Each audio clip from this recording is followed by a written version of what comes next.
사사기 26번째 라맛 레히와 엔하꼬레입니다. 사사기 14장 1절에서 7절까지 그리고 15장 15절에서 20절까지 함께 봉독하겠습니다. 삼손이 딥나에 내려가서 거기서 블레셋 딸 중 한 여자를 보고 도로 올라와서 자기 부모에게 말하여 가로되 내가 딥나에서 블레셋 사람의 딸 중 한 여자를 보았사오니 이제 그를 취하여 내 아내를 삼게 하소서.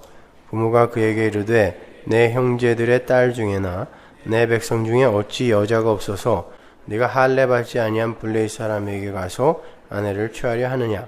삼손이 아비에게 이르되 내가 그 여자를 좋아하오니 나를 위하여 그를 데려오소서 하니 이때 블레셋 사람이 이스라엘을 관할한 고로 삼손이 틈을 타서 블레셋 사람을 치려 함이었으나 그 부모는 이 일이 여호와께로서 나온 것인 줄은 알지 못하였더라. 삼손이 그 부모와 함께 딥나에 내려가서 딥나의 포도원에 이른즉 어린 사자가 그를 맞아 소리 지르는지라. 삼손이 여호와의 신에게 크게 감동되어 손에 아무것도 없어도 그 사자를 염소 새끼를 찢음같이 찢었으나 그는 그 행한 일을 부모에게도 구하지 아니하였고 그가 내려가서 그 여자와 말하며 그를 기뻐하였더라. 삼손이 나귀의 새 떡뼈를 보고 손을 내밀어 취하고 그것으로 1,000명을 죽이고 가로되 나귀의 턱뼈로 한 더미 두 더미를 쌓았으며 나귀의 턱뼈로 내가 1,000명을 죽였도다. 말을 마치고 턱뼈를 그 손에서 내어 던지고 그것을 라맛 레히라 이름하였더라. 삼손이 심히 목마름으로 여호와께 부르짖어 가로되 주께서 종의 손으로 이 큰 구원을 베푸셨사오나 내가 이제 목말라 죽어서 할례 받지 못한 자의 손에 빠지겠나이다. 하나님이 레히의 한 우묵한 곳을 터치시니 물이 거기서 솟아나오는지라. 삼손이 그것을 마시고 정신이 회복되어 소생하니 그러므로 그 샘 이름은 엔하꼬레라. 이 샘이 레히에 오늘까지 있더라. 블레셋 사람의 때에 삼손이 이스라엘 사사로 20년을 지내었더라. 아멘. 자, 라맛 레히가 엔하꼬레로 변하는 그런 이야기가 지금 이제 그려져 있습니다. 우리는 지난주에 이 삼손의 이야기가 신랑이신 하나님 앞에서 여자로 살아야 할 피조물들이 어줍지 않게 남자 흉내를 내면서 살려고 하는 것에 대한 하나님의 심판 이야기이며 그로 말미암게 되는 구원의 이야기라는 것을 개괄적으로 살펴봤습니다.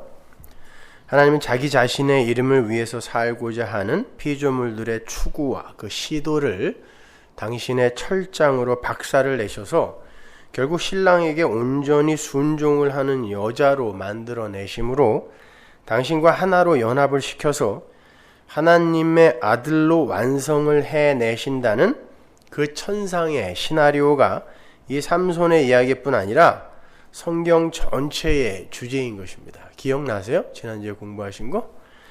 그러나 끝까지 자신의 이름을 위해서 살고자 하는 이들은 하나님의 진노 아래에서 영원한 멸망으로 떨어지게 되는 거죠. 성경에는 그렇게 끝까지 자기의 이름을 위해서 살다가 결국 하나님의 진노를 산 자들이 아주 많이 기록이 되어 있습니다. 그 중에 몇 사람만 제가 소개해 드리죠. 사무엘상 15장 11절 보세요. 내가 사울을 세워 왕 삼은 것을 후회하노니 그가 돌이켜서 나를 쫓지 아니하며 내 명령을 이루지 아니하였음이니라 하신지라. 사무엘이 근심하여 온 밤을 여호와께 부르짖으니라. 사무엘이 사울을 만나려고 하나님 아침에 일찍이 일어났더니 혹이 사무엘에게 고하여 가로되 사울이 갈멜에 이르러 자기를 위하여 기념비를 세우고 돌이켜 행하여 길갈로 내려갔다 하는지라. 자기를 위하여 뭘 세웠어요? 기념비를 세웠어요. 사무엘하 18장 17절 보세요. 무리가 압살롬을 옮겨다가 숲을 가운데 큰 구멍에 던지고 그 위에 심히 큰 돌무더기를 쌓으니라. 온 이스라엘 무리가 각기 장막으로 도망하니라. 압살롬이 살았을 때 자기를 위하여 한 비석을 가져 세웠으니 이는 저가 자기 이름을 전할 아들이 없으면 한탄함이라. 그러므로 자기 이름으로 그 비석을 이름하였으며 그 비석이 왕의 골짜기에 있고 이제까지 압살롬의 기념비라 일컫더라. 압살롬의 죽음의 이야기 바로 뒤에 압살롬이 뭘 했다라는 게 기록되어 있어요? 자기 이름이 적힌 비석을 세웠다라는 게 기록이 되어 있어요. 압살롬의 죽음의 원인을 설명하는 것입니다. 둘 다 처참하게 사망으로 들어가요. 그런데 그 둘의 공통점이 자기의 이름을 위해서 기념비를 쌓고 비석을 만든 거예요. 이게 이 세상 모든 아담 군상들의 공통된 인생살이의 목적이에요. 모든 인간은 자기 이름을 남기기 위해서 삽니다. 그러한 자들이 모여 사는 곳, 그 자아숭배, 그 총화를 가리켜 바벨론이라고 한다 그랬죠. 지난주에 우리 공부했습니다. 그래서 요한계시록에서 뿐만이 아니라 베드로도 이 세상을 바벨론이라고 그래요. 베드로전서 5장 13절 보세요. 함께 택하심을 받은 바벨론에 있는 교회가 너희에게 문안하고 내 아들 마가도 그리하느니라. 이때 바벨론이 어디 있어요? 그런데 베드로가 바벨론이라고 그래요. 바벨론에 있는 교회. 이 베드로의 기록 연대는, 베드로서의 기록 연대는 AD 64년경입니다. 그때는 베드로의 사역이 막바지로 치닫고 있을 때이고, 베드로는 그때 그의 마지막 사역지인 로마에 있었어요. 베드로가 지금 바벨론이라고 칭한 그곳은 당시 세계 최고의 강국이었던 로마를 가리키는 거예요. 베드로는 그곳을 그 어떠한 부연 설명도 달지 않고 그냥 바벨론이라고 그래요. 바벨론. 그 바벨론은 요한계시록에 나오는 하나님의 철장에 의해서 진멸이 될 큰 성 바벨론을 말하는 거예요. 사도들이 이렇게 이구동성으로 세상을 바벨론이라고 부르고 있어요. 그들이 어디서 힌트를 얻은 걸까요? 창세기에서 힌트 얻은 거죠. 그래서 세상이 바벨론이구나 알고 그들이 세상을 바벨론이라고 이렇게 칭하는 거예요. 그게 이제 바벨탑 사건에서 이제 힌트가 된 건데, 그 바벨탑이 어디에 지어졌다 그랬죠? 시날 땅. 근데 그 시날 땅은 누구의 땅? 함의 손자 니므롯의 땅이었어요. 그 니므롯은 이름조차도 대적자고 하나님을 대적하는 특이한 사냥꾼, 영걸이라고 그랬죠. 영걸이라는 단어가 기보르, 노아의 홍수에 나오는 용사라는 단어와 똑같은 단어예요. 그 단어가 지금 영걸이라는 단어로 여기서 반복되고 있는데, 따라서 바벨론은 하나님에게 순종하지 못하고 하나님을 대적하여 이 세상에서 영걸이 되고 싶어하는, 다른 말로 이름을 내고 싶어하는 모든 아담 군상들의 죄성을 축약하고 있는 개념이에요. 그래서 미가는 메시아가 베들레헴으로부터 오셔서 부수시는 그 땅, 메시아가 베들레헴으로 오셔서 부수시는 그 땅을 니므롯의 땅이라고 그래요. 바벨탑이 세워진 땅이라고 이야기한단 말입니다. 그게 이 세상이잖아요. 하나님은 이 세상의 그 마귀성, 그걸 부수러 오신 거죠. 그걸 니므롯의 땅이라고 한다니까요. 미가서 5장 2절 보세요. 베들레헴 에브라다야, 너는 유다 족속 중에 작을지라도 이스라엘을 다스릴 자가 내게서 내게로 나올 것이라. 그의 근본은 상고의 태초이니라. 6절, 그들이 칼로 아수르 땅을 황무케 하며 니므롯 땅의 어기를 황무케 하리라. 아수르 사람이 우리 땅에 들어와서 우리 지경을 밟을 때에는 그가 우리를 그에게서 건져내리라. 니므롯 땅은 바벨론이에요. 아수르는 그것도 니므롯 땅이었죠. 여기에 두 개가 다 나오는 거예요. 메시아가 오셔서 아수르와 바벨론, 니므롯 땅을 전부 전멸시켜버리고 당신의 백성들을 건져내신다는 거예요. 이렇게 자신의 이름을 위해 사는 자들이 모여 사는 이 세상 전체가 다 바벨론인 거예요. 바벨론. 하나님은 그 바벨론을 부수시고 당신의 백성들을 그곳에서 빼내시는 거예요. 그게 역사라 그랬죠. 그래서 그 첫 번째 바벨론의 멸망, 그 최후에 있을 이 세상, 이 바벨론의 멸망의 원시 모형이 바벨탑이 파괴되는 그 사건이란 말입니다. 그래서 거기에 그 니므롯의 땅에, 니므롯의 탑에 사람의 이름이 등장하는 거예요.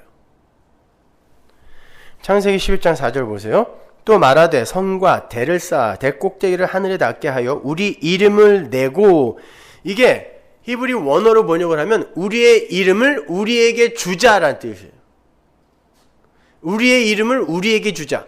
우리가 지난주에 요한계시록에서 찾아봤어요. 하나님의 백성은 누구의 이름을 받게 돼 있어요?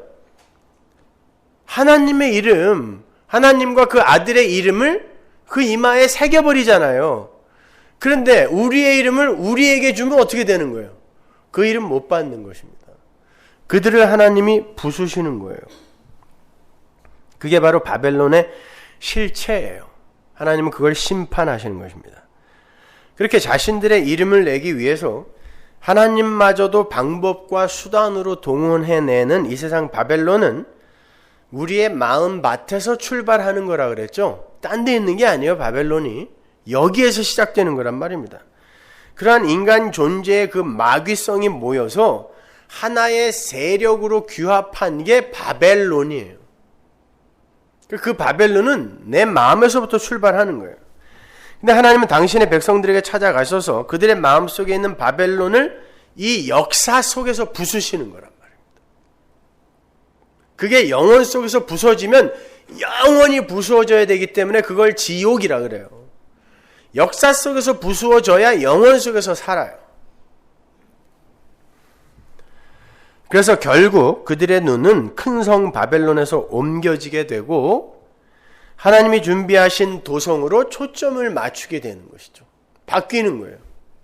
큰 성 바벨론에서 하나님의 도성으로 눈을 옮기게 되는 것입니다. 그걸 구원이라 그래요. 그걸 히브리서 기자가 이렇게 구체적으로 설명을 해주죠. 히브리서 11장 8절 보세요. 믿음으로 아브라함은 부르심을 받았을 때 순종하여 장래 기업으로 받을 땅에 나갈새 갈 바를 알지 못하고 나갔으며 믿음으로 저가 외방에 있는 것 같이 약속하신 땅에 우거하여 동일한 약속을 유업으로 함께 받은 이삭과 야곱으로 더불어 장막에 거하였으니 아브라함, 이삭, 야곱 다 나와요. 그들이 어디 거했어요? 장막에 거했어요. 왜? 이는 하나님의 경영하시고 지으실 터가 있는 성을 바랐습니다. 이 바벨론이라는 도성에서 성 쌓지 않고 장막에서 살면서 다른 성을 바라봤다라는 거예요. 그걸 구원이라고 한다니까요. 믿음으로 사라 자신도 나이 늙어 단산하였으나 잉태하는 힘을 얻었으니 이는 약속하신 일을 미쁘신 줄 알미라.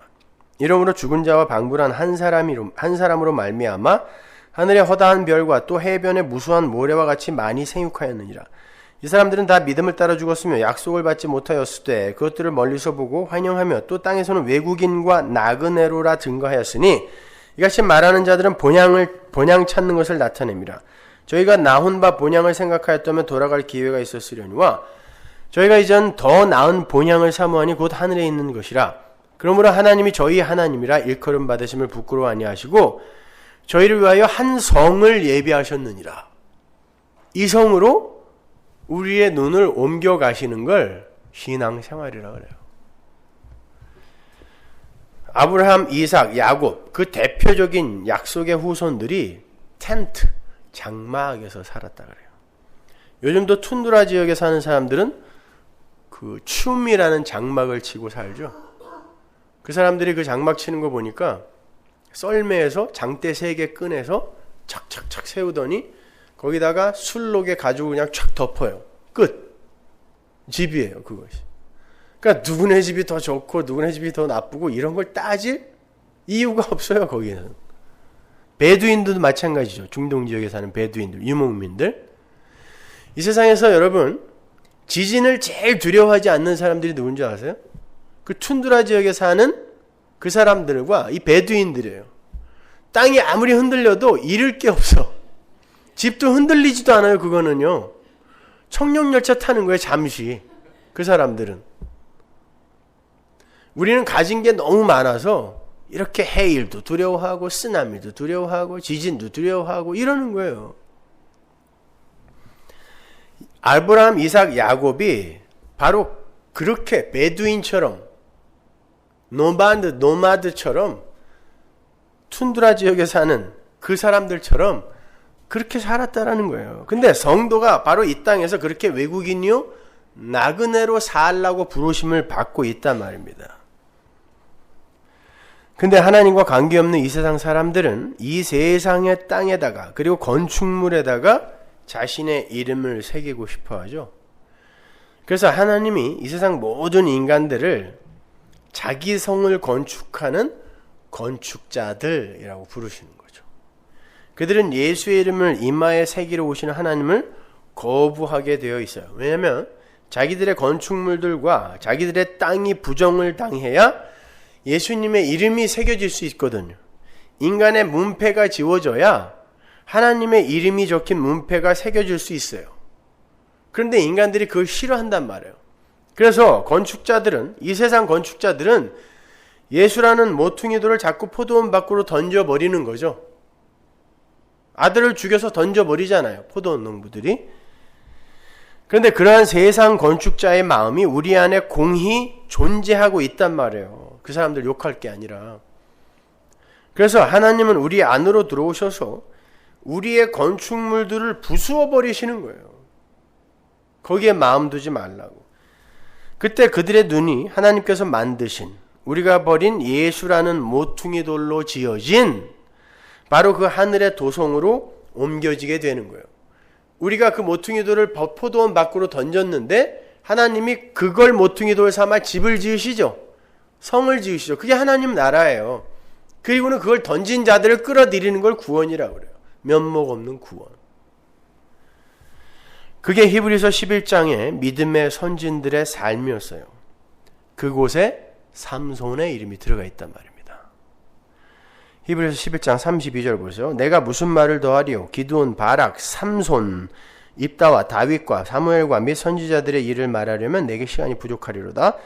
저희가 믿음으로 나라들을 이기기도 하며 의를 행하기도 하며 약속을 받기도 하며 사자들의 입을 막기도 하며 불의 세력을 멸하기도 하며 칼날을 피하기도 하며 연약한 가운데서 강하게 되기도 하며 전쟁에 용맹되어 이방 사람들의 진을 물리치기도 하며 여자들은 자기의 죽은 자를 부활로 받기도 하며 또 어떤 이들은 더 좋은 부활을 얻고자 하여 악형을 받되 구차히 면하지 아니하였으며 또 어떤 이들은 희롱과 채찍질 뿐 아니라 결박과 옥에 갇히는 시험도 받았으며 돌로 치는 것과 톱으로 켜는 것과 시험과 칼에 죽는 것을 당하고 양과 염소의 가죽을 입고 유리하여 궁핍과 환난과 학대를 받았으니 기드온, 바락, 삼손, 입다 등의 사사들의 이름이 쭉 나와요. 그런데 그들의 삶에 대해서 묘사를 하는 33절 이하가 일관성이 없어 보이죠.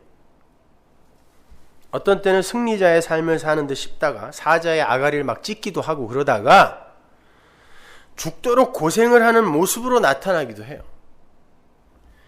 그러니까 하나님의 개입으로 이 세상의 바벨론에서 눈을 돌려서 하늘의 도성을 바라보게 되는 성도의 인생은 어떠한 정해진 공식대로 흘러가거나 정형화된 틀에 부어져서 찍어낸 붕어빵처럼 그렇게 일률적으로 나타나지 않는다는 거예요. 하나님은 당신이 택하신 백성들의 삶 속에 고난과 시험, 때로는 승리와 이김의 사건들을 허락하셔서 기필코 그들의 옛 자아를 죽여버리시고 결국에는 그들의 눈이 이 땅과 자기의 이름에서 들어 올려질 수 있도록 만들어내시고야 만단 말이에요. 그래서 왜 누구는 저렇게 살게 하시고 나는 이렇게 살게 하시냐고 이렇게 원망하면 안 돼요. 그 가운데에서 그거는 인간들이 가치관으로 판단하는 모양이고 하나님은 그 어떤 상황 가운데서도 당신의 하실 일을 이루어내시는 거예요. 뭐예요?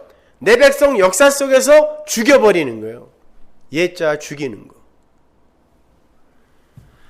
그래서 삼손의 삶이 우리의 기대와는 전혀 딴판으로 흘러가는 것입니다. 그런데 그러한 삼손의 삶을 통하여 하나님은 반드시 삼손을 죽여내시고야 마는 거예요. 그래서 삼손이 마지막에 죽는 겁니다. 그 강한 삼손이 마지막에 죽는 걸로 끝나는 거예요. 기고만장하여 나귀턱뼈 하나로 1000명씩 때려 죽이기도 하던 사람이 결국 그런 일을 통하여 하나님에 의해 죽임을 당하는 거예요. 근데 그 자리가 삼손이 사는 자리예요. 계속 그렇게 기고만장하게 살다간 죽어요. 진짜 죽어요. 근데 하나님이 죽이심으로 말미암아 그가 사는 거예요. 그 신전에서 삼손이 사는 거예요. 살짝 힌트를 드리면 그 삼손 속에는 예수도 들어있고 블레셋도 들어있고 이스라엘도 들어있고 마노아도 들어있는 거예요. 그러나 그렇게 이 역사 속에서 죽는 자들이 하늘에서 사는 자들인 거예요. 그래서 예수가 먼저 죽어본 거예요. 그리고 살아나신 것입니다. 그리고 우리에게 보여주신 거예요. 여기서 이렇게 죽어야 산다를 보여주시는 거예요.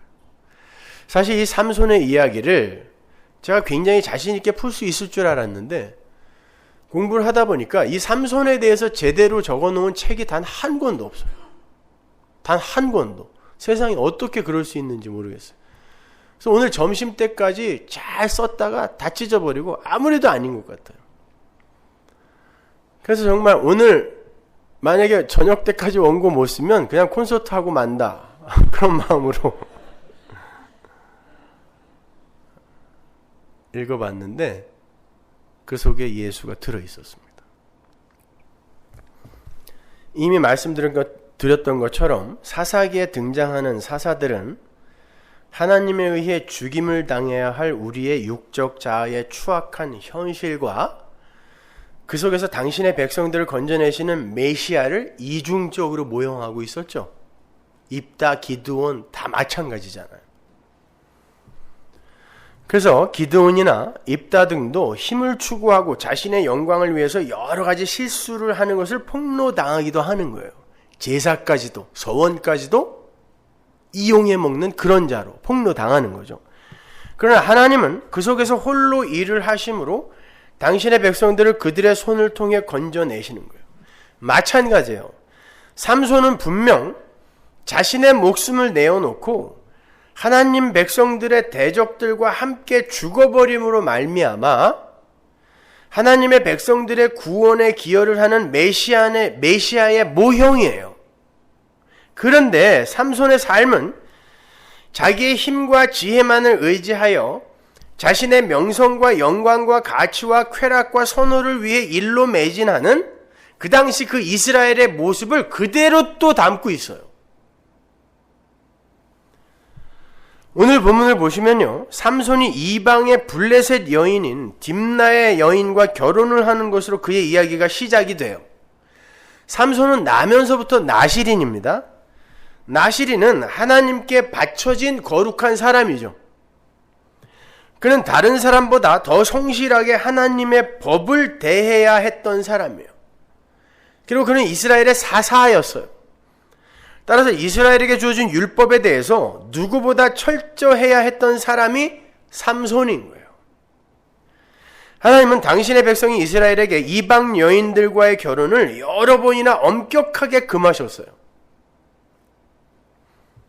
근데 삼손이 지금 그것부터 어기고 나서는 거예요. 삼손의 이야기의 시작이 그것부터 어기는 걸로 시작이 된다니까요.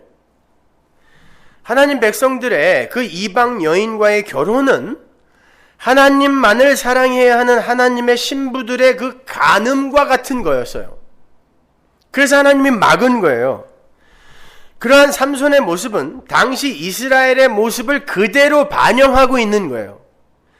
하나님의 통치 아래서 태평을 누려야 할 하나님의 백성들이 이방의 블레셋의 통치 아래에서 태평을 추구하고 있었던 것이 삼손 시대의 이스라엘의 모습이었잖아요. 우리 지난주에 살펴봤잖아요.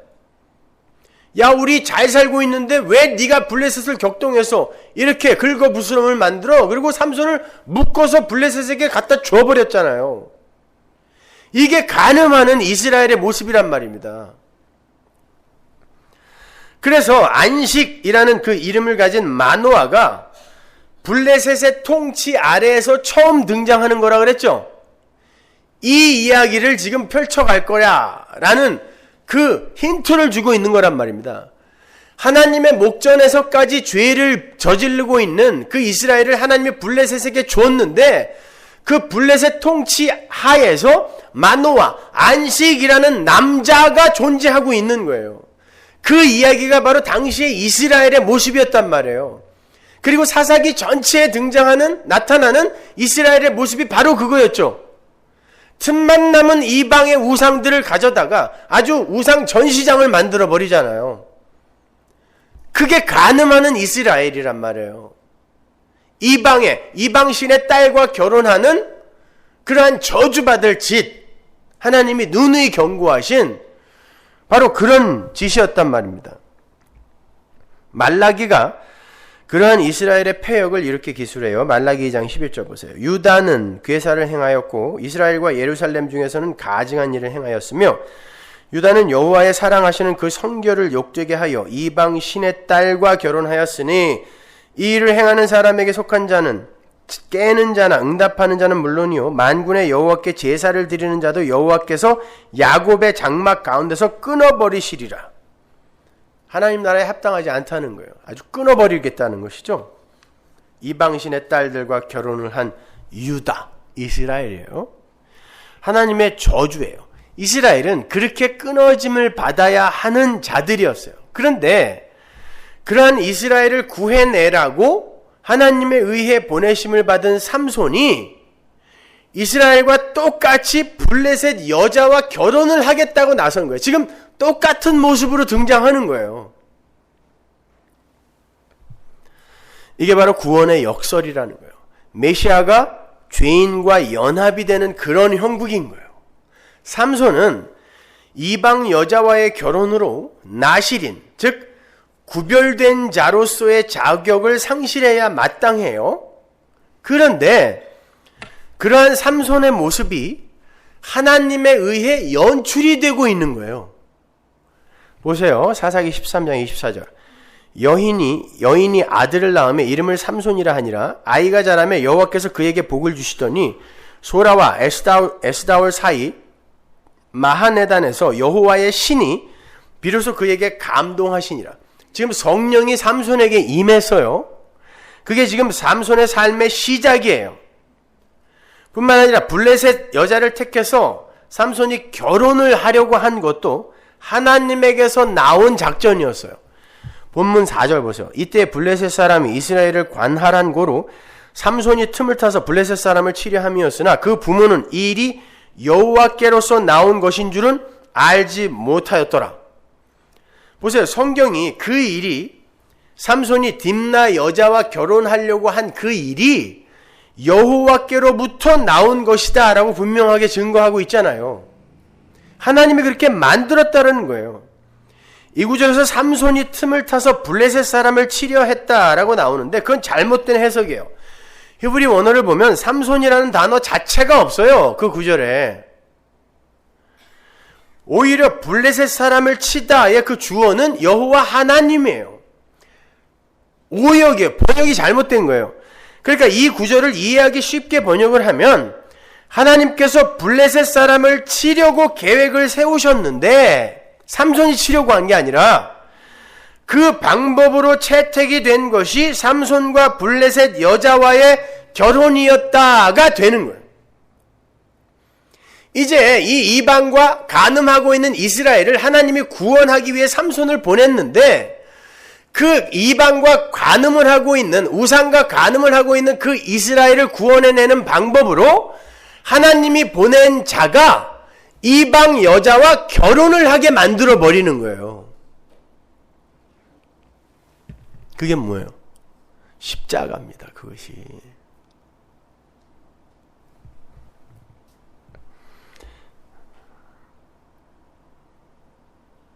자, 잘 생각해 보세요. 사도 바울이 예수님의 십자가로 비롯되는 성도의 구원을 어떻게 표현하는지 한번 고린도 후서로 가서 한번 살펴볼게요. 5장 21절. 하나님이 죄를 알지도 못하신 자로 우리를 대신하여 죄를 삼으신 것은 우리로 하여금 저의 안에서 하나님의 의가 되게 하려 하심이니라. 하나님께서 당신의 아들을 이 땅에 보내셔서 우리의 죄가 되게 하셨대요. 그건 세례 요한의 세례 현장에서 확인이 된 거죠. 예수님께서 죄인들의 죄인됨을 인정하는 자리, 그 자리인 요한의 세례 현장에서 세례를 받으심으로 그래 나는 죄인이야 라고 죄인과 연합을 하신 거예요. 한 몸이 되셨다는 거예요. 세례의 의미는 연합이에요. 한 몸이 되신 거예요. 그게 바로 신랑이신 예수님과 여전히 죄인이었던 그 신부인 교회와의 그 한 몸 되기, 혼인 사건이거든요. 남자가 부모를 떠나서 여자와 한 몸이 된다라는 게 바로 그 연합의 현실을 이야기하는 거예요.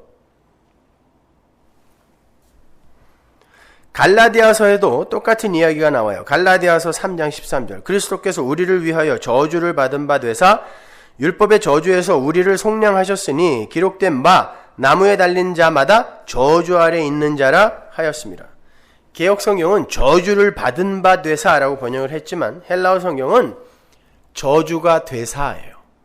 예수님이 우리의 저주가 되셔서라는 뜻이에요. 그러니까 주님은 우리의 죄가 되시고 우리가 받을 저주가 되신 거예요. 주님이. 그러나 죄가 없으신 분인데 우리의 죄가 되시고 우리의 저주가 되셔서 죽어버리신 거예요. 그러니까 우리가 죄를 지을 때마다 지금 우리가 죄를 지을 때마다 예수님이 어떻게 되는 거예요? 계속 죽고 계시는 거죠. 그러니까 우리가 예수 죽인 자가 맞아요? 틀려요? 우리는 예수 죽인 자고 지금도 죽이고 있는 거예요.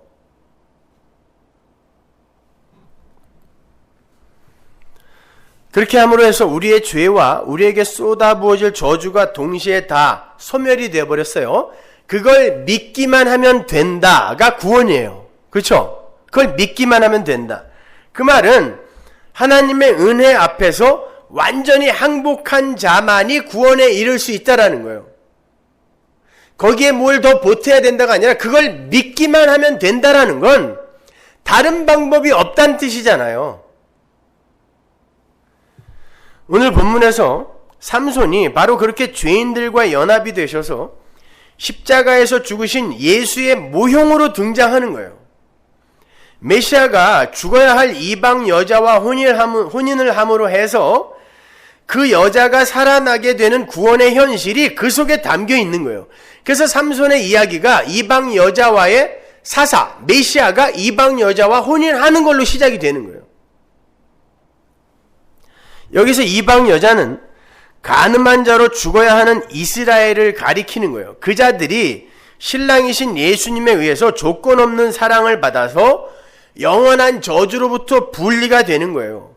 그게 구원이라는 것을 알려주시기 위해서 메시아의 모형인 삼손이 블레셋 여자와 결혼을 하는 것으로 삼손의 이야기가 시작돼요. 그런데 이 신랑과 메시아와 결혼한 여자, 이스라엘 블레셋의 그 여자 다 죽는 거예요. 삼손 때문에 여자 죽죠. 그리고 블레셋이 1000명이 도륙돼요. 1000명이라는 건 완전수예요. 완전히 죽었다라는 뜻이에요. 다 죽었다는 뜻이 아니라 그렇게 산술적인 숫자의 개념으로 그걸 보면 안 되고 그 안에 들어있는 독자인 성도에게 주는 메시지를 보셔야 되는 거예요. 여자와 아내와 블레셋이 죽음으로 말미암아 이스라엘이, 하나님의 백성 이스라엘이 살아나는 거예요. 그러니까 메시아와 혼인하는 자는 죄인으로서의 그 존재가 역사 속에서 죽는 거예요. 그래서 다 죽는 거예요. 그러니까 그 블레셋 여자는 블레셋 전체, 도저히 구원받을 수 없는 블레셋 전체와 그 블레셋이 상징하고 있는, 하나님은 항상 그 대적을 통하여 이스라엘을 경고했으니까 그 블레셋에 담겨있는 이스라엘이 어떻게 하면 살아날 수 있는가를 지금 보여주고 있는 거란 말입니다.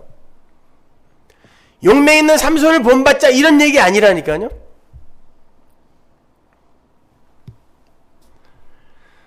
블레셋 여자는 지난주에 언급을 했던 잉태치 못하는 여자를 상징해요. 마치 요나서에서 절대 구원을 받아서는 안 되는 존재로 나타났던 니느웨 사람들, 그 사람들과 같은 사람들. 니느웨는 어디의 수도? 아수르의 수도. 누구의 후손? 니무롯의 후손. 바벨론이에요, 그들이요.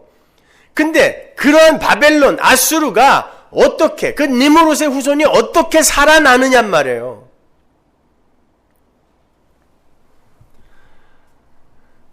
하나님은 그러한 자들에게 당신의 아들을 주심으로 반드시 하나님의 백성이라는 하늘의 아들들을 출산해 내시겠다라는 암시가 바로 그 삼손의 이야기 속에 들어가 있는 거예요.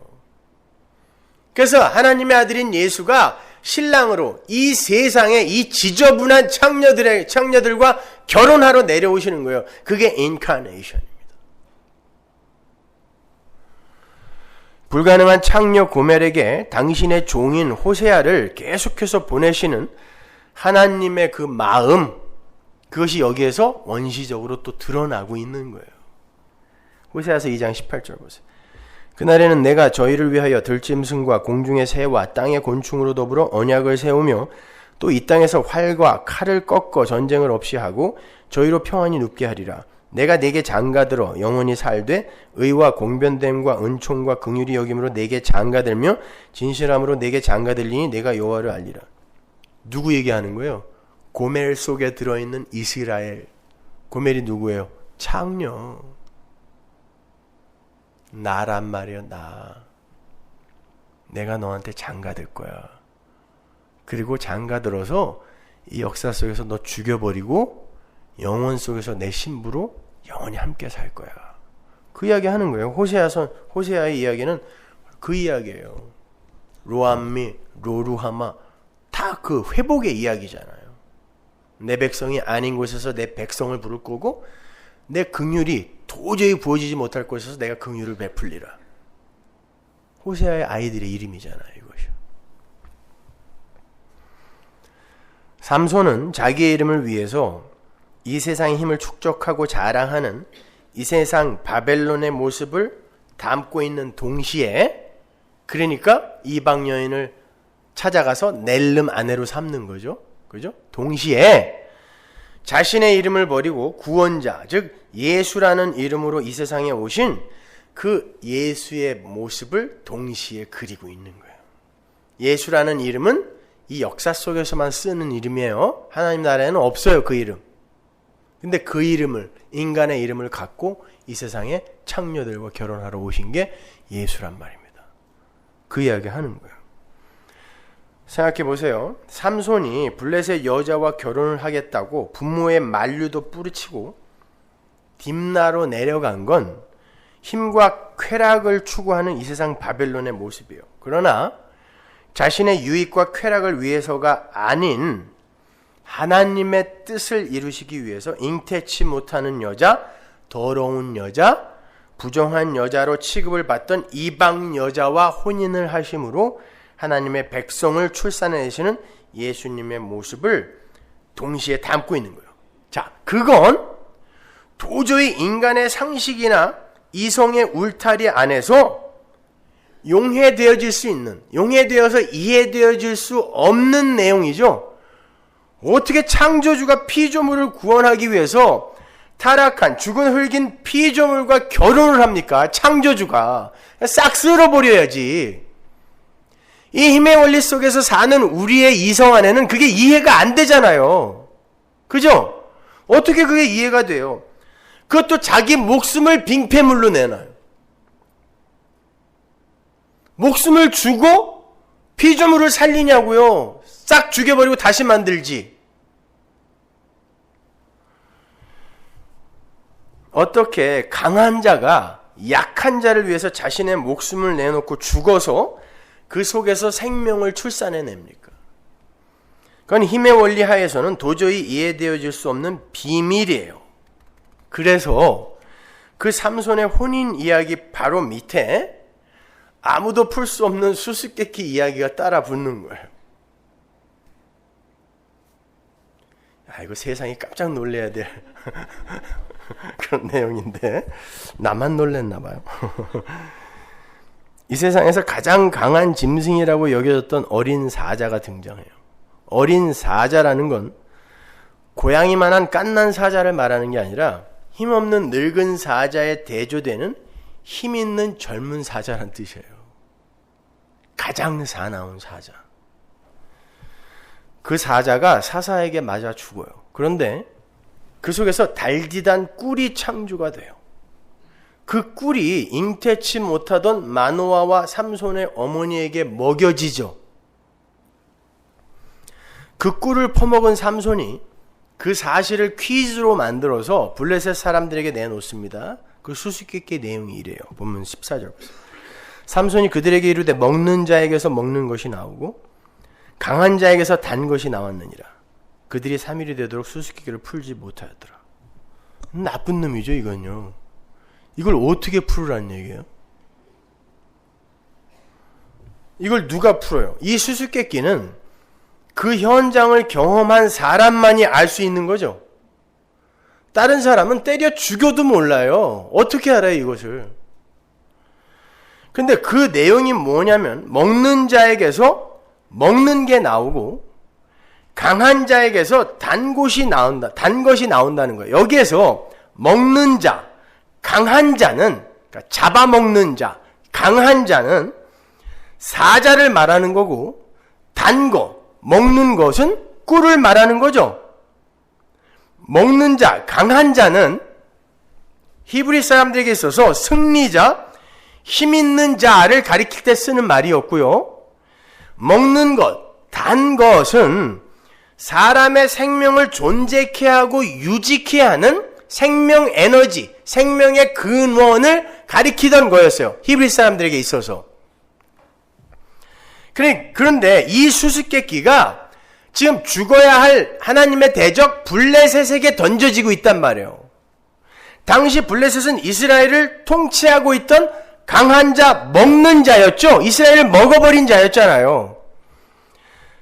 그런데 그게 바로 이스라엘의 모습이었어요. 또 그 블레셋은 힘을 추구하여 하나님을 수시로 배반하고 우상에게로 달려갔던 이스라엘을 모형하고 있는 거라고 했습니다. 하나님은 항상 대적들을 들어서 이스라엘의 정체를 폭로시키고 그 대적들을 멸해버리심으로 말미암아 하나님께서 이스라엘에게 행하실 일이 무엇인가를 힌트하셨다는 걸 잊으시면 안 돼요. 삼손이 블레셋에게 이 수수께끼를 던지고 있는 건 블레셋아, 너희들이 지금 승자인 것 같고 먹는 자, 강자인 것 같지만 너희들은 먹는 것, 그러니까 먹히는 자가 되고 말 거야. 경고하는 거예요. 물론 삼손의 머리에서 나온 삼손의 경고가 아니라 하나님의 경고예요. 성경의 독자인 우리에게 말씀하신 하나님의 경고.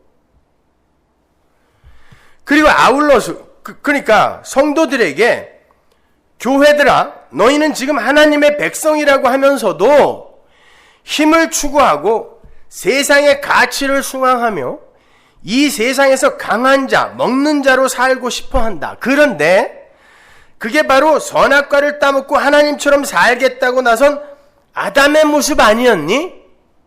그건 저주받아 마땅한 죄인의 모습이란다. 그게 바로 이 세상에서 죽은 사자로 사는 거야. 근데 너 아니? 전도서에 보면 이 세상에 산 개가 죽은 사자보다 더 낫다는 걸 알아? 그래서 내가 너희들의 그 옛사람을 죽이고 사자 흉내 내려고 하는 너희 옛사람을 죽이고 그 속에서 생명을 끄집어낼 거야. 사자처럼 하나님처럼 살고 싶어하는 너희들 죽이고 너희들은 지금 그게 강한 거고 이게 먹는 자가 힘센 자라고 착각하고 있는데 내가 그걸 죽이고 거기서 생명의 근원인 먹는 거, 단 것을 끄집어내고 말 거야. 근데 그 방법이 뭔 줄 알아? 이 세상이 상상할 수도 없는 하늘의 최고 강한 자, 하늘의 왕이 내려와서 죽음으로 말미암아 생명을 끄집어내는 그 일을 할 거야. 이게 수수께끼의 내용인 거예요.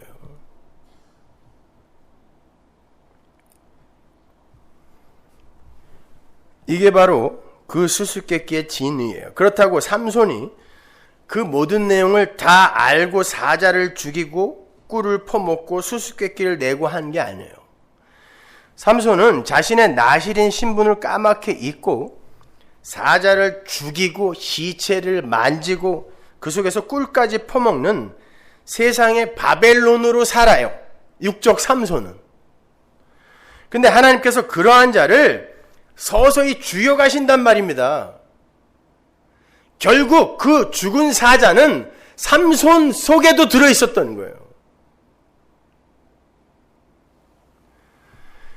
그리고는 결국 눈까지 뽑아버리시고 우상의 신전과 함께 그를 저주의 땅에 묻어버리시는 거예요. 거기에서 삼손이 진짜 삶을 얻는 거예요. 그게 구원이란 말입니다. 이해가 가세요? 근데 여자의 꾀로 삼손의 수수께끼의 답이 블레셋에게로 넘어가죠. 그런데 그 일로 블레셋이 더욱 큰 공경에 처하게 돼요.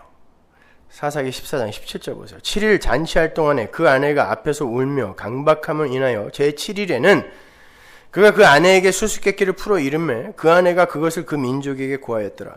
제7일 해지기 전에 성읍 사람들이 삼손에게 이르되 무엇이 꿀보다 달겠으며 무엇이 사자보다 강하겠느냐 한지라. 삼손이 그들에게 대답하되 너희가 내 암송아지로 밭갈지 아니하였다면 내 마누라 꼬셔서 그 답 알아내지 않았다면 절대 몰랐었을 거야.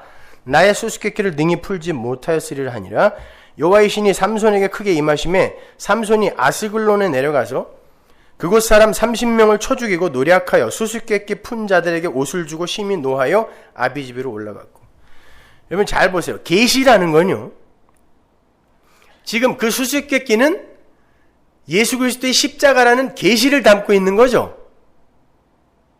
이제 알았잖아요. 우리는 수수께끼 그 답이 뭔지. 근데 그 계시는 어떤 지식으로, 정보로 그 진리를 알 수 있는 게 아니에요. 아무리 과학적으로 증명을 해줘도 계시는 이해를 할 수가 없는 거거든요. 그런 면에서 창조과학회가 여러 가지 열심히 일을 하고 있지만 과학으로 뭔가를 증명해서 사람들의 믿음에 도움을 주겠다고 하는 그 시도 자체가 악한 거예요. 믿음은 그렇게 해서 사람에게 주어지지 않아요. 믿음은 하나님의 선물로만 주어진다니까요.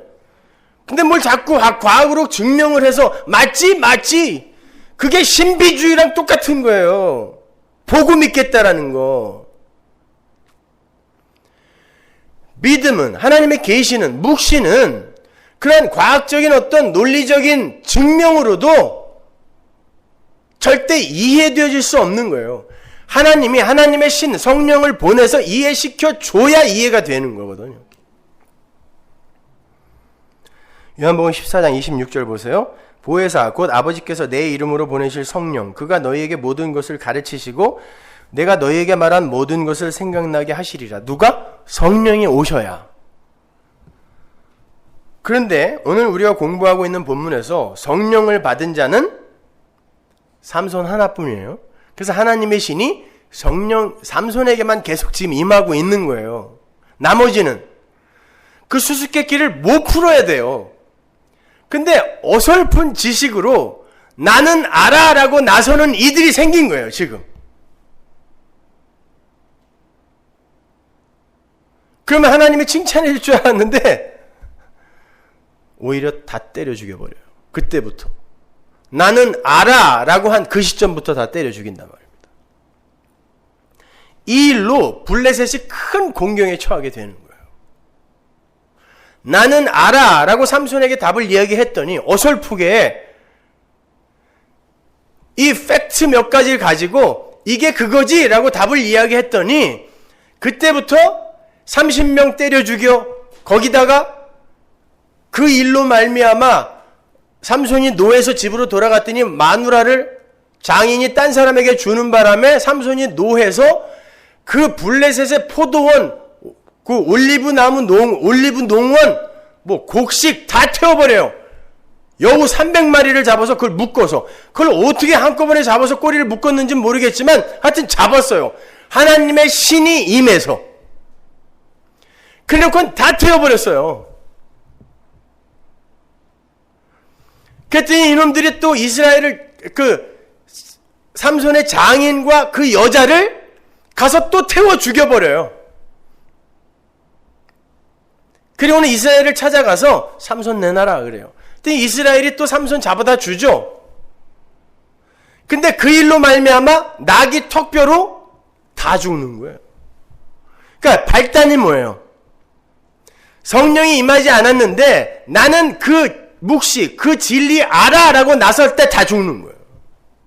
그게 유대인들이었어요. 그게 바리새인이었다니까요. 율법주의, 유대주의 아닙니까? 나 알아 라고 나선 게.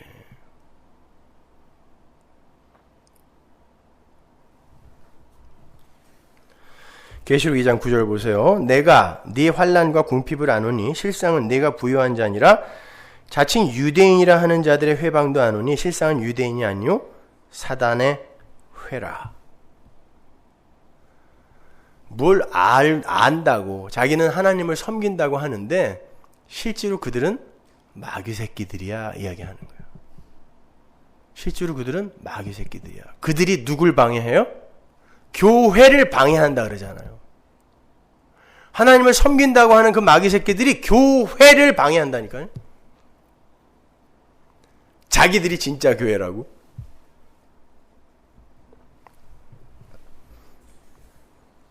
그러한 사람들이 마태복음 7장에 등장해요. 마태복음 7장 21절 보세요.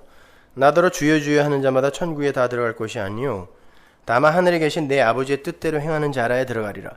그날에 많은 사람이 나더러 이르되 주여 주여 우리가 주의 이름으로 선지자 노릇하며 주의 이름으로 귀신을 쫓아내며 주의 이름으로 많은 권능을 행치 아니하였나이까 하리니 그때에 내가 저희에게 밝히 말하되 내가 너희를 도무지 알지 못하니 불법을 행하는 자들아 내게서 떠나가라 하리라.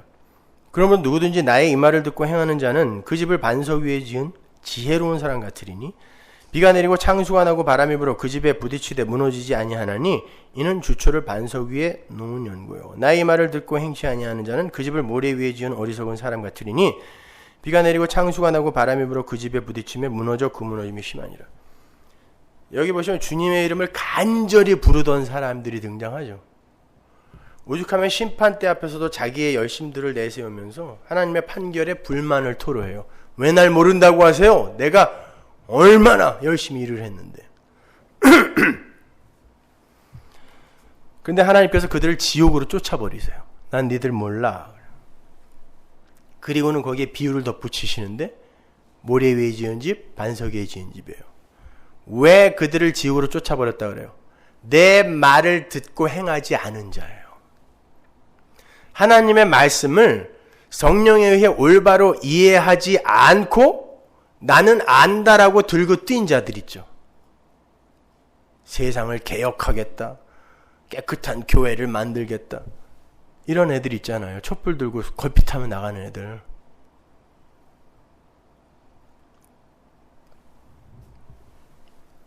나는 니들 몰라 그런다니까요. 예수에 대해서는 한마디도 이야기하지 않으면서 잘 사세요. 깨끗하게 사세요. 거룩하게 사세요. 사회에 참여하세요. 그런 사람들 얼마나 많아요. 우린 그런 사람들 칭찬하잖아요. 아니에요. 하나님이 예수를 알지 못하고 그 묵시의 내용을 정확히 알지 못하고 들고 뛰는 건 쓰레기다 이야기하는 거예요. 지옥불에 태워버릴 쓰레기다라고 이야기하는 것입니다. 삼손의 수수께끼를 어설프게 풀어낸 블레셋이 그 일로 오히려 크게 도륙을 당한 것이 바로 이러한 비밀인 계시의 현실을 보여주는 거예요. 그래서 예수님께서 비유로 말씀하시면서 씨 뿌리는 자의 비유에서 뭐라 그래요? 제자들에게 이 비밀이 너희에게는 아는 것이 허락됐지만 쟤네들한테는 아니란다. 그런데 아니라는 애들이 안다고 예수님 때려 죽였잖아요. 딴 사람 생각할 거 없어요. 여러분은 잘 아시냐고요. 그 은혜의 복음, 십자가 복음을. 아니면 그냥 취미생활로 하시는 거예요. 이렇게 비가 억수같이 오는데 여기 나와 계신 거 보면 취미생활은 아닌 것 같아요.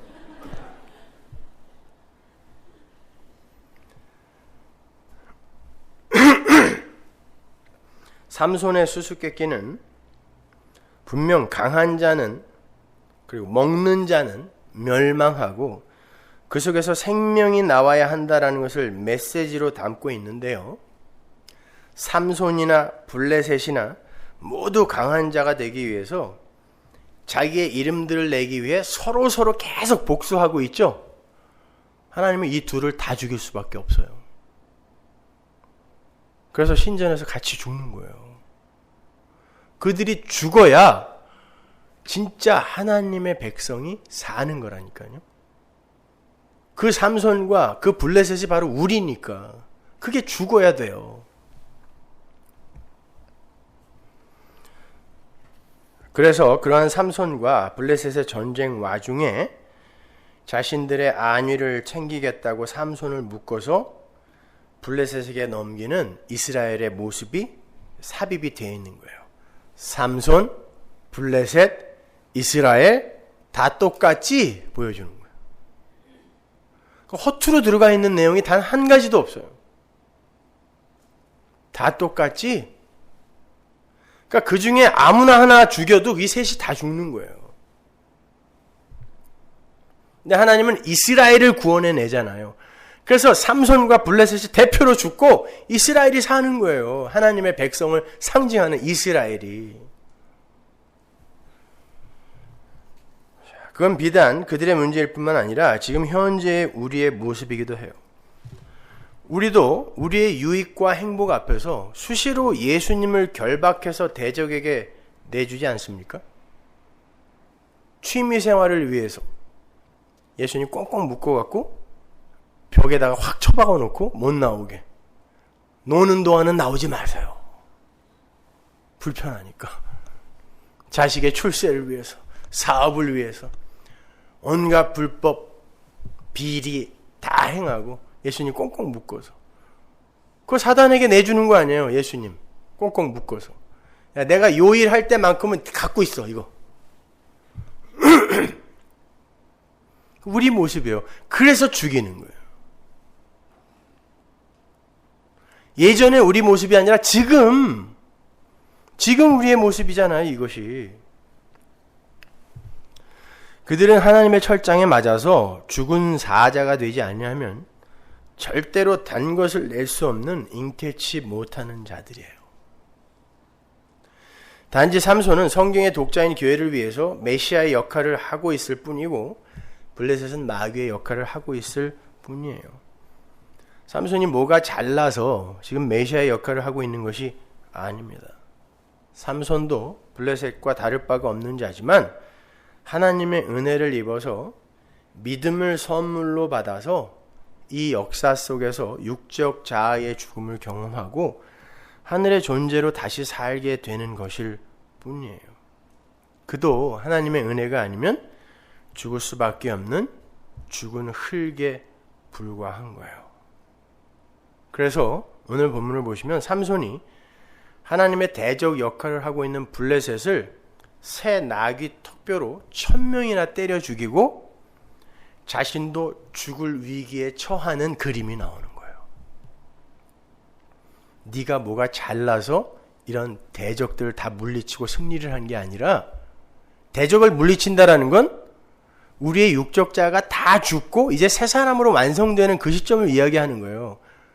그건 니들이 뭐가 잘나서 된 게 아니라 너는 죽어야 할 자인데 내가 살린 거야. 그게 엔학고래거든요. 사사기 15장 16절 보세요. 가로되 나귀의 턱뼈로 한 더미 두 더미를 쌓았으며 나귀의 턱뼈로 내가 1000명을 죽였도다. 말을 마치고 턱뼈를 그 손에서 내던지고 그것을 라맛 레히라 이름하였더라. 삼손이 심히 목마름으로 여호와께 부르짖어 가로되 주께서 종의 손으로 이 큰 구원을 베푸셨사오나 내가 이제 목말라 죽어서 할례 받지 못한 자의 손에 빠지겠나이다. 삼손이 나귀 턱뼈로 블레셋 사람 1000명을 죽였어요. 완전수입니다. 블레셋이 삼손에 의해 완전히 도륙이 된다라는 걸 상징적으로 보여주는 거예요. 그건 메시아가 할 일이었죠. 그래서 1000이에요. 그런데 삼손이 마치 자기의 힘으로 그 일을 한 사람처럼 자기가 블레셋과 결전을 치른 곳을 라맛 레히라고 이름을 줘요. 그 말은 턱뼈의 동산이라는 거예요. 내가 턱뼈로 다 죽여서 사람 시체로 동산 만들었다는 거예요. 누가? 내가. 자기의 이름을 자랑스럽게 여기는 바벨론의 모습이에요. 이것이. 그러나 그의 그 전과는 전부 하나님의 신의 권능에 의한 거였어요. 사사기 15장 14절 보세요. 삼손이 레히의 이름에 블레셋 사람이 그에게로 마주 나가며 소리 지르는 동시에 여호와의 신의 권능이 삼손에게 임하매 그 팔 위에 줄이 불탄 삼과 같아서 그 결박되었던 손에서 떨어진지라. 잘 생각하셔야 돼요. 여호와의 신이 임하지 않았으면 삼손은 그렇게 묶여서 끝까지 가는 거예요. 풀 수 있는 힘이 있었는데 일부러 아닌 척하고 묶인 게 아니란 말입니다. 그래서 성경이 여호와의 신이 임하시자 끊어졌다 그러는 거예요. 그러니까 여러분 영화나 만화 같은 데서 삼손을 너무 이 헤라클레스처럼 우락부락한 근육을 가진 사람으로 이렇게 그려놓잖아요. 그거 틀린 거예요. 삼손은 하나님의 신이 임했을 때만 강자가 되는 이사야서 53장의 예수의 모습으로 있어야 돼요. 그러니까 삐리삐리한 영이 같은 이런 체격을 갖고 있어야 되는 거예요. 키도 작고 다리도 짧고 머리만 크고 이런. 거기에 하나님의 신이 임하자 블레셋 1000명이 죽는 거예요. 하나님의 신의 덕분이죠. 그죠? 그런데 그렇게 하여 어떤 전과가 보이면 인간들은 항상 자기 걸로 챙겨갖게 돼 있어요. 그래서 라맛 레히라고 지가 너스레를 떠는 거예요. 그때 어떻게 해야 돼요? 하나님이 그놈도 죽여야 되는 거예요. 그래서 목이 말라서 도저히 살 수 없어. 이제 블레셋에게 맞아 죽을 그런 위기, 그 속으로 하나님이 밀어 넣어버리세요. 그랬더니 금방 살려주세요 그러죠. 부르짖죠. 엔하꼬레가 부르짖는 자의 셈이란 뜻이에요. 그거 먹고 사는 거예요. 삼손은 지가 열심히 싸워서 산 게 아니라 살려주세요라고 부르짖었을 때 하나님이 주신 생수로 산 거를 보여주는 거예요. 그래서 삼손이 이야기하는 거예요. 하나님이 나를, 자기가 1000명을 때려 죽인 걸 하나님이 나를 하나님의 힘으로 구원하셨는데 라고 이야기하는 거예요. 자기가 때려 죽여놓고 나를 구원하셨는데 내가 몰랐네요 라고 이야기하는 거예요.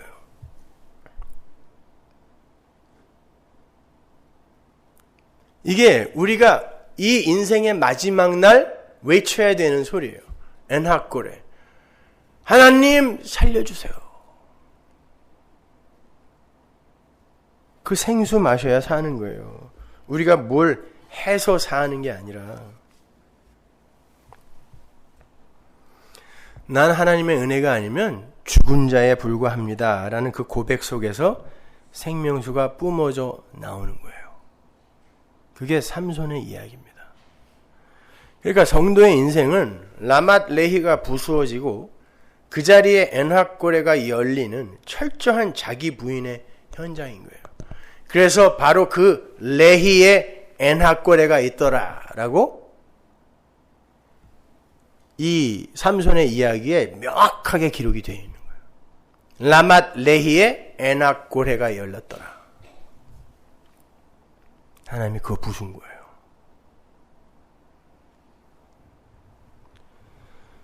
요한복음 19장 28절 보세요. 그 길을 누가 제일 먼저 가셨는지 한번 보세요. 이후에 예수께서 모든 일이 이미 이룬 줄 아시고 성경으로 응하게 하려 하사 가라사대 내가 목마르다 하시니.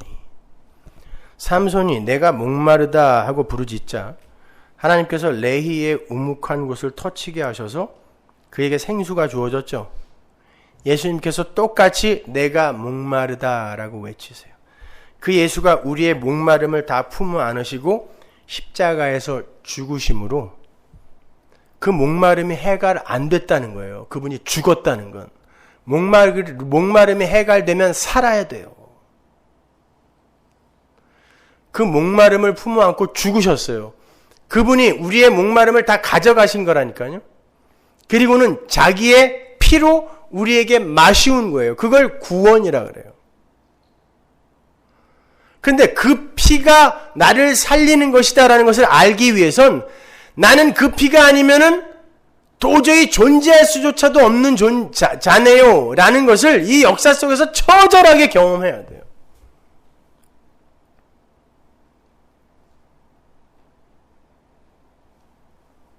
요한복음 6장 53절 보세요. 예수께서 이르시되 내가 진실로 진실로 너에게 이르노니 인자의 살을 먹지 아니하고 인자의 피를 마시지 아니하면 너희 속에 생명이 없느니라.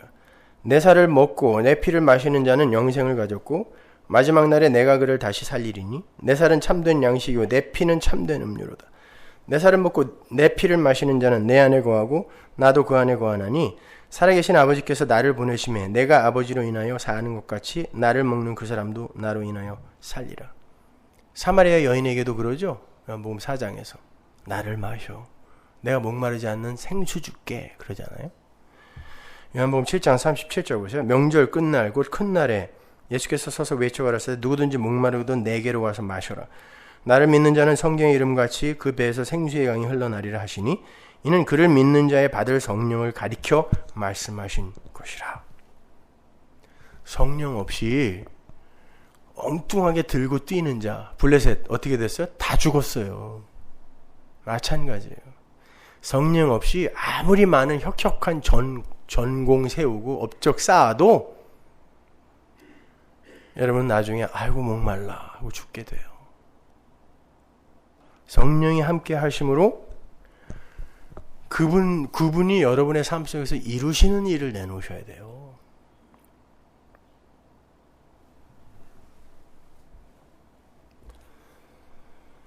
우리가 라맛 레히 하면서 우리의 열심과 공로를 마지막 우리의 이 육적 자아가 다 죽은 그 심판대 앞에서 자랑하게 되면 아까 마태복음 7장에 그런 사람 꼴 되는 거예요. 주여 주여 내가 이것도 하고 저것도 하고 귀신도 쫓아내고 권능도 행하고 목사 노릇도 했는데 왜 날 모른다고 하세요? 이게 뭐예요? 라맛 레히예요. 이것이. 내가 나귀 턱뼈로 1000명 죽였어요. 내가 나의 육적자의 죽음에 내가 기여를 했어요. 이거잖아요. 블레셋이 죽는 게 내 육적자가 죽는 거니까. 그때 하나님이 죽여버린다니까요. 그거는. 그게 세상 바벨론이에요. 그게 바벨론의 말로예요. 그런 하나님의 백성은 그게 아니다라는 걸 반드시 역사 속에서 가르치고 가세요. 그래서 우리는 마지막 날에 엔하골에 하나님 내가 죄인 중에 괴수 맞습니다. 내가 예수 죽인 자 맞습니다. 하나님 살려주세요. 거기에 성령 붓는 게 엔하골이에요. 그걸 구원이라고 그래요. 그걸 은혜라고 합니다. 여러분 하나님의 영광 가로채시면 안 돼요. 따라서 우리의 신앙생활은 하나님의 은혜 앞에서 순복하고 항복하는 자로 지어져가는 지향성을 품고 있어야 돼요. 그럼에도 이 세상에서 용사가 되고 싶고 이름을 날리고 싶어서 하나님의 이름을 부르고 있다면 그는 뭔가 번지수를 잘못 찾은 거예요. 하나님은 우리의 용사됨의 추구와 이름을 남기려는 욕망을 부수시는 분이지 그것들을 공고하게 해주시는 분이 아닙니다.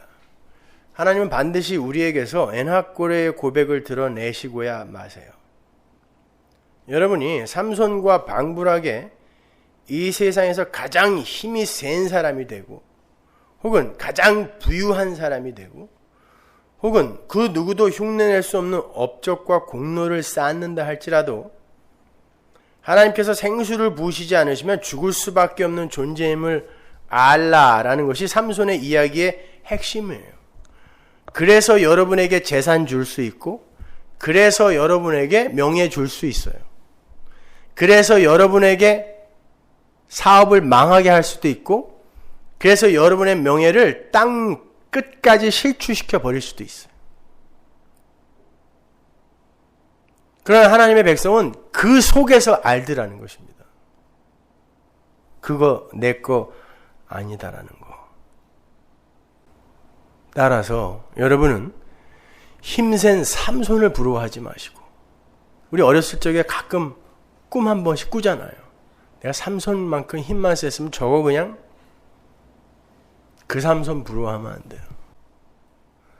그 삼손 부러워하지 마시고 성령으로 해가를 해서 하나님 나라의 그 믿음의 선진의 자리에 우뚝 올라있는 그 삼손을 부러워하셔야 돼요. 근데 그 삼손은 역사 속에서 죽었다니까요. 개망신당하고 죽었단 말입니다. 힘센 삼손은 죽었다니까요. 그는 죽어야 돼요. 근데 역사 속에서 안 죽으면 영원 속에서 죽어요. 그 힘센 삼손, 영걸, 용사, 기브르는 영원 속에서 영원히 죽는단 말입니다. 그러니까 힘센 삼손 부러워하면 안 돼요. 기드온, 바락, 입다 그들과 함께 믿음의 선지인들의 자리에 그 한귀퉁에 들어가 있는 그 삼손 부러워하셔야 돼요. 그렇다면 삼손처럼 이 세상에서 힘 좀 없다고 낭망할 필요 없잖아요. 하나님이 그 힘 좀 미리 뺏어갔다고 원망할 필요 없지 않습니까? 어차피 그거 다 부정하고 가는 게 우리의 인생인데요. 그러니까 그냥 하나님이 이끄시는 대로 계속 털리면서 사시면 돼요.